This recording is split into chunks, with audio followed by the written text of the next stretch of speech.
The situations portrayed in this program are very dangerous. They have been performed by trained professionals in order to replicate worst-case scenarios of real-life hazards. Viewers should not, under any circumstances, attempt to replicate any of the situations presented in the program. Coming up on House Hazards. Mother Nature storms in. Okay, it's lit. Francesca drops a bomb in the bathroom. And the team shows how landscaping can turn lethal. Home, sweet home. Well, not as sweet as you might think. Your house is really out to get you. There are thousands of hazards hiding in every home, and our team of experts will separate the fiction from the facts so you can avoid domestic meltdown. Scientist Francesca will expose the hidden dangers lurking in every home.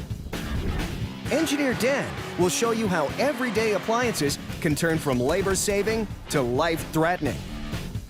And special effects expert Brendan will recreate the worst-case scenario.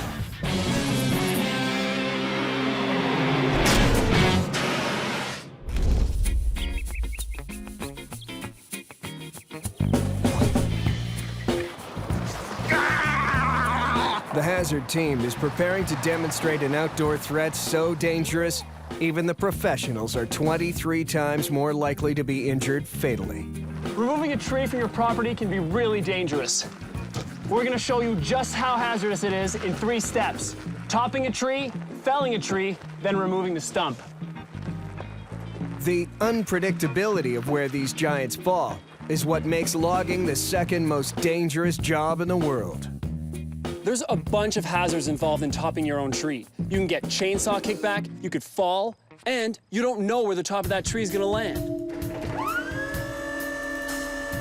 In place of a tree, Dan is using a telephone pole positioned next to a parked car. The key thing is, I'm in danger, Francesca and Brendan are in danger, and that mannequin sitting shotgun, he's definitely in a hazardous situation. First, Dan is going to make a front cut, leaving a hinge so that the top of the tree falls forward. Now we do the back cut! The target, a direct hit on the car below.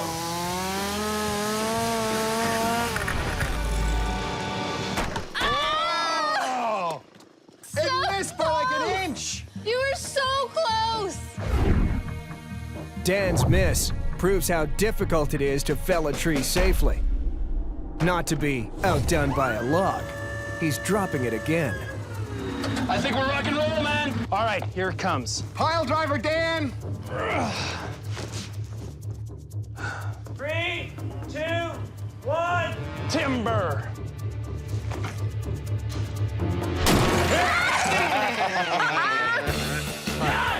Straight through the windshield! Falling 30 feet, the treetop impacts the car with the force equivalent to 4,000 pounds. 3 times the weight needed to crush every bone in the human body.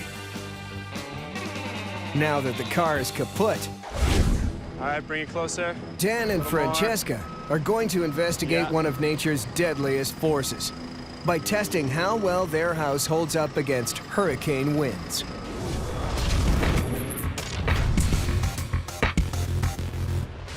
Maybe Like a little bit just more. another 3 feet. A little more. This is gonna be wild. It's gonna be good. Hurricanes cause $10 billion in property damage every year, and it's one of the biggest hazards that your house can face. So what's the best way of improving your odds? Some say keeping your windows open during a hurricane will do less structural damage because the wind can travel through unimpeded, while others claim that keeping them shut will protect the interior of your home. So the question is, windows open or windows closed? Which does more damage during a hurricane? We've ripped the front doors off the house, found 3 high-powered industrial fans that are blowing into the building. We're gonna add some debris and some water, figure out just how hazardous a hurricane with open windows can be. All right, let's do this! Bring it! Oh! What you got? You got debris? What you got? What you got? You ain't got nothing. Bring on the hurricane. This is where I'm gonna be when we turn the fans on. I've got a debris launcher, a variety of debris, and my favorite crew member, Chris. All right, Dan, you ready? Yes, sir.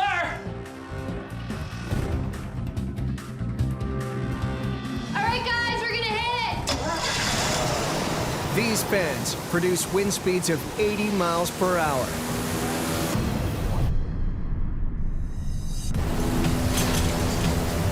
The same as a Category 1 hurricane.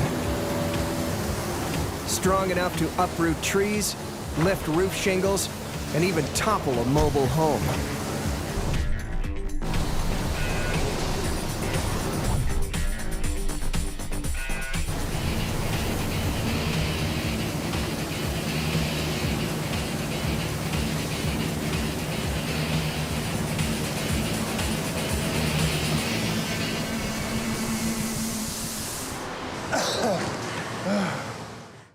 Windows open during a hurricane, definitely hazardous. I got hit with a ceiling fan! A ceiling fan! I got beat up, the room got beat up. Our hurricane lasted minutes. In reality, hurricanes can last for days. It's a safe bet the inside of the house would be totaled. So now we'll get the windows back on, move all this stuff outside, reset the room, see how hazardous it can be to have those same winds blowing on closed windows. It's gonna be wild. The Hazard team is testing how best to protect your home during a hurricane. Keeping the windows open left the living room in shambles.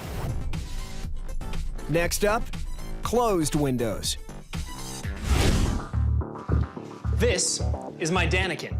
Basically a relatively exact replica of myself, down to chiseled jaw and rock-hard skull. This mannequin will function as Dan's stunt double and show you what could happen to anyone taking shelter behind glass in a hurricane. Okay, everybody, fans coming up.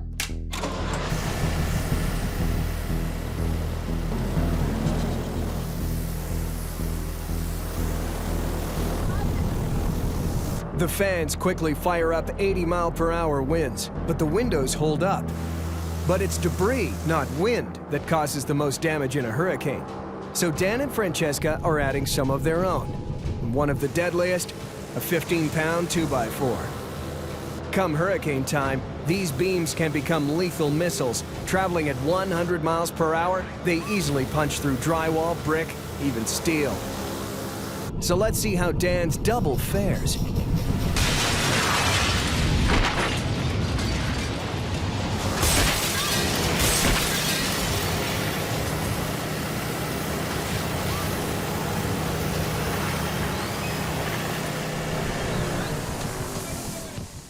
That was insane. Man, that's a hurricane. Oh my God, there's glass everywhere. The tricycle. Dan, this is insane. The high-speed camera reveals how the mannequin was completely impaled by the 2x4. Had it been a real human, this blow absolutely would have been fatal.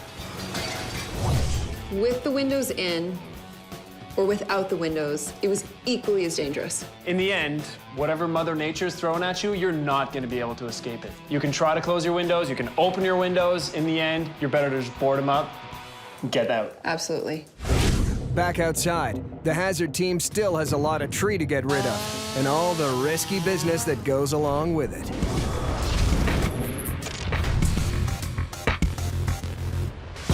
Dan had his turn. He nipped the top off the tree. Now it's my turn, and I'm taking the whole thing down. All right, so how do you want to do this? With the chainsaw. Just cut it down. All right, well, we've already demonstrated property damage with this, but if you want to show damage to the lumberjack, we need to show maximum kickback. Kickback happens in the final moments of felling a tree. Once the tree falls to the ground or hits another object in its path, it can launch back with lethal force. Brendan and Dan are adding a guide rope Got it! to help dial in the location of the kickback. Francesca's goal is for the tree to fall on the fence, When this happens, the force should redirect, launch backwards, and take out their lumberjack friends.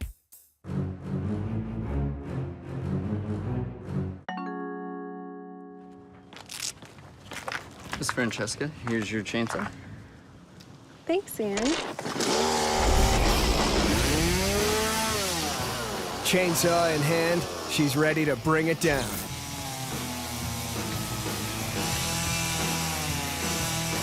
Francesca first cuts a wedge on the side of the pole that faces the direction she wants it to fall.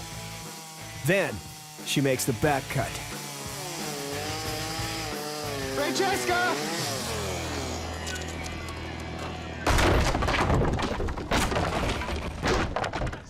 How did I miss him? We've got mannequins in the front! We've got mannequins in How the did back! I directly miss all three of them? It may look like the team has been outfoxed by a piece of wood, but the kickback was a success, flying back with enough force to fracture a person's skull. So close. Cannot believe that. Again, the experiment proves how unpredictable chopping down a tree can be, and shows just what it means to come within an inch of your life. We didn't have any kickback. We missed the car. They're obviously frustrated, but Brendan is on a mission to finish the job they started. I'm blowing up the stump. The situations portrayed in this program are very dangerous. They have been performed by trained professionals in order to replicate worst-case scenarios of real-life hazards. Viewers should not, under any circumstances, attempt to replicate any of the situations presented in the program. Sometimes, hazards literally fall right out of the sky. And while the odds are 1,000,000,000 to 1 it'll happen, there's not much you can do if an object from space comes to visit your home. A meteor is a sand to boulder-sized particle floating around in space. Once it enters the Earth's atmosphere, it becomes a meteoroid. Once it hits the Earth, it becomes a meteorite. Everybody agrees that a meteor hitting your house is a huge hazard. It's a giant piece of space rock hurtling at super high speeds. So what we want to do today is show you just how hazardous it is. What are we gonna make our meteor out of? Big rock? Bowling ball. Perfect. That's perfect.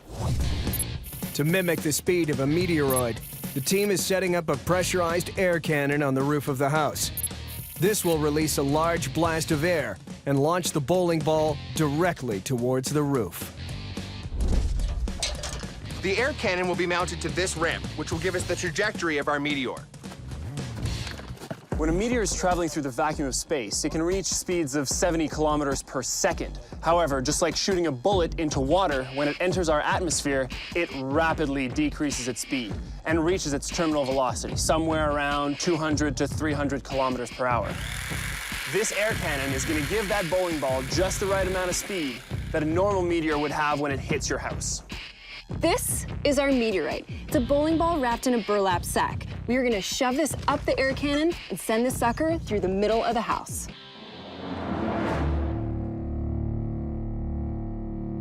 All right, guys, we're about to do this. Everybody get down. In 3, 2, 1.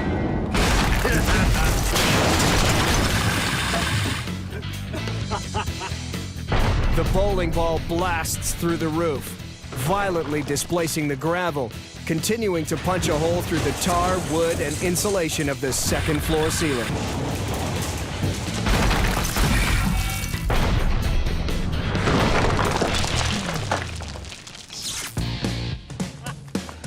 Oh man, that's a mess.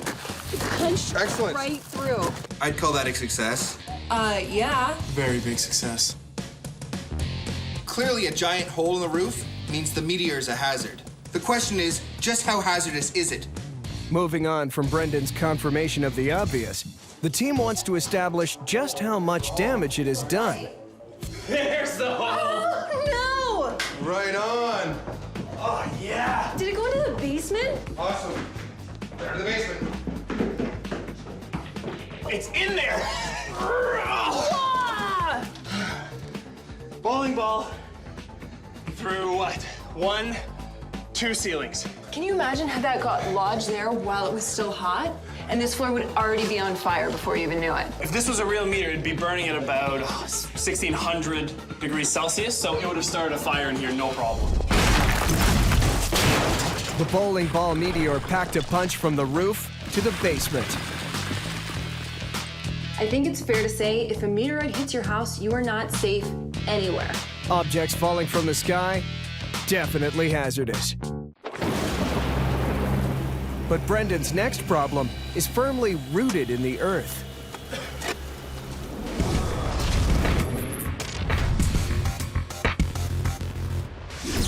Anybody can fell a tree. Anybody can top a tree. The real challenge is getting rid of the stump.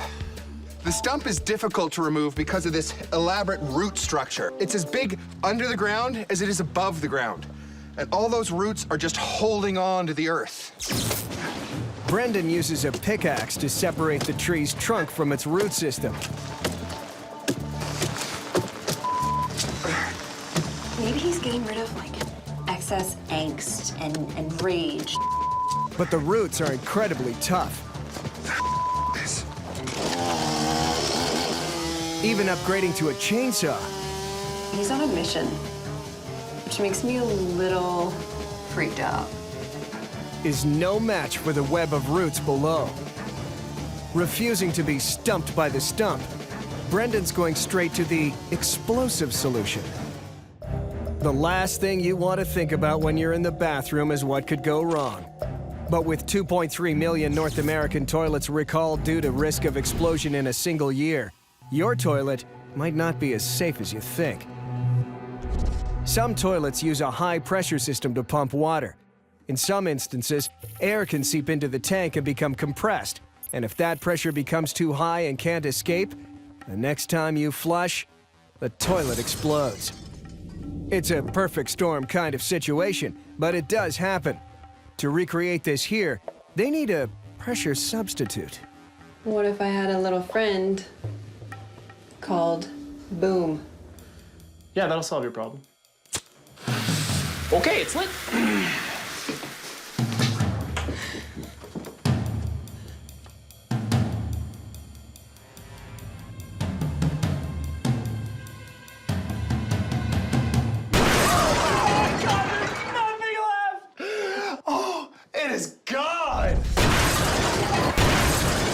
As the powder bomb explodes, it produces oxygen and other gases, creating a sudden increase of pressure inside the toilet, causing it to burst into 1,000 pieces. That toilet went bye-bye!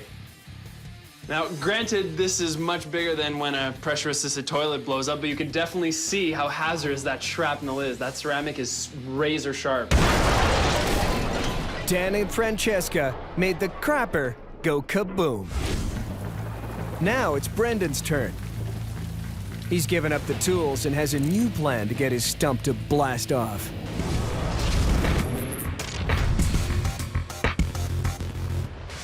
I've tried taking an axe to these roots. I took my chainsaw to these roots. It goes through the small ones. The big ones are just too tough. It's time for Plan E. Explosives. Brendan is loading the stump with black powder charges. 8 bombs? Oh, no. He's really, really getting rid of that stump. To rip it from its roots for good. Extreme as this may seem, it's an actual landscaping tactic. And it's a dangerous one.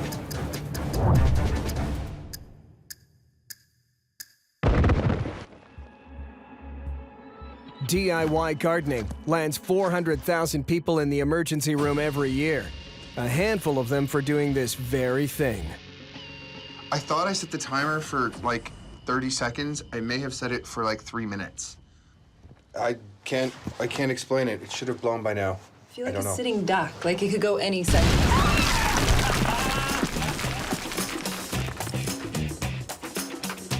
Excellent.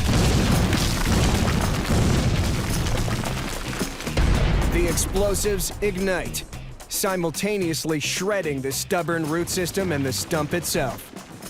As the smoke clears, the team comes in to assess the damage. Here, Brendan, there's your trophy! Probably like what? 30, 40 pounds of wood? That flew directly up when the black powder went off and landed how many meters away? That's probably 80 feet. Okay, that's a little satisfying. There you go. This is where people get themselves into trouble because they underestimate how much is actually under the soil. It's like an iceberg. Even 10%. you underestimated it. I did. I think I need more time with the chainsaw and then a lot more black powder. So I think we've pretty much shown how hazardous trees can be. Well, it's not the tree that's the hazard, it's people taking it upon themselves to get rid of something this enormous. It needs to be left to the professionals. Yeah. Well, I think it depends on the tree. The tree has proven a worthy contender for the hazard team. They dropped it, felled it, took an axe and chainsaw to it, but in the end, only explosives could take it out.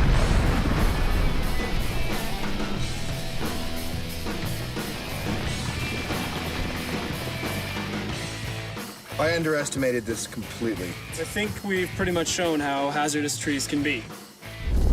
You can cut your own grass, you can trim your own bushes, you can do some of your own landscaping. But when you get up against something like this, maybe leave it to a professional.